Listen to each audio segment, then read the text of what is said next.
Mars may be called the red planet for its color, but perhaps it might be red for its political system, communism. When humankind finally reaches Mars and decides to set up a permanent base, who would be in charge? That answer is uncertain. It could be the government or space agency associated with the mission, the United Nations, or somebody else entirely. Part of the International Outer Space Treaty states that no person, country, or organization can claim land outside of Earth. It's been proclaimed the common heritage of mankind, although this could be subject to change in the near future. This is extremely similar to communism and associated ideas. The land is owned by nobody and everybody at the same time.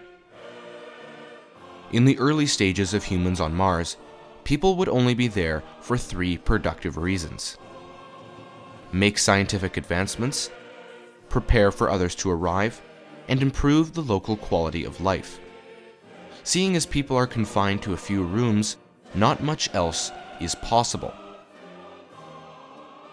Without an economy, everyone is working for the state or common good if they are able to, and in exchange, they get the basic necessities of life. Sure, they might get paid, but what use is money on Mars? Nobody on Mars has much of anything to sell. They are struggling to stay alive. Whether you are a rocket scientist or a botanist, you would be paid the same: nothing. Communism in practice works the same way. A nuclear physicist and a factory worker make the same amount of money. In addition, a communist society requires the state to own the means of production. The equipment needed on Mars would be so expensive, no astronaut would be able to afford it. Everything would be owned by the state. Another feature of communism is that the lower class must revolt against the upper class. That certainly won't happen anytime soon, since it's not possible to overthrow the upper class if the upper class was never there to begin with. Communism is a very authoritarian style of government. The government makes many decisions for the general public. They essentially control the livelihoods of the citizens.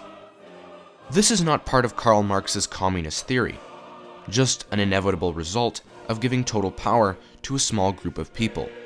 The people who participate in a communist revolution don't revolt for the sake of establishing a tyrannous dictatorship. We also don't colonize Mars for the sake of creating a dictatorship, but the circumstances might allow it. Because Earth and Mars rotate around the Sun at different rates, Mars can only be reached once every 2.5 years. All it takes is one power-crazed maniac to seize control. That might sound outlandish, but put any group of people in a room, and naturally, someone will take charge. On top of that, keep them in the same room for years. That is a recipe for someone to grow just a bit too restless. If help is more than 2 years away, then good luck. This is why screening candidates is so important to find the appropriate people and eliminate those who are prone to mental illness and other health issues.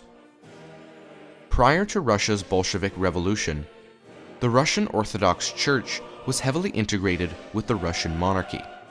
This type of religious influence is extremely common around the world. Since the monarchy was seen as the oppressive enemy of the people, so was the church. This resulted in the link between communism and atheism, or irreligion. Many of the people on Mars would be scientists, and those with similar views. Scientists are notorious for taking a secular approach to the universe, which is part of the reason we've come so far. If someone is sick, we attribute it to a bacteria strain, a virus, or fungus, not because somebody angered the gods and will forever be tormented in the depths of Tartarus. This minimizes religious thinking, similar to the Soviet Union. Both science and communism are somewhat obstructed by religion. At the beginning of humankind's adventure on Mars, candidates would be heavily screened for vulnerability to mental illness, disease, genetic defects, unfavorable personality traits, and other issues. Assuming we have the best candidates on Mars, everything should go smoothly. Then, once the public knows it's safe, and people take up Elon Musk's offer to sell everything on Earth and live on Mars as ordinary citizens, we get all sorts of characters, including those with the ordinary problems of anxiety, depression, narcissism, and many other issues. These conditions would be magnified with the factors of isolation and limited mobility. After the pure, scientifically minded cream of the crop has been diluted with common citizens and the natural human tendencies of greed, power, and glory, problems begin to arise. The anthems of the Soviet Union represent this perfectly. From 1922 to 1944, the anthem, the Internationale, which has been in the background this whole time, describes Karl Marx's vision. A society where the workers take control, humanity will rise up, and humanity's salvation is in their own hands. All part of the potentially desirable communist end goal. From 1944 to their fall in 1991, they used a different and more familiar anthem, which is far more nationalistic.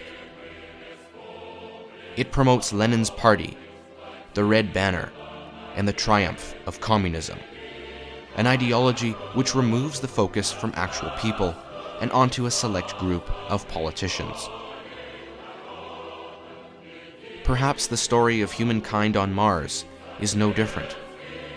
Originally, a great triumph of humanity, an unprecedented leap across the cosmos, but then into another case of human greed, politics, suffering, and corruption.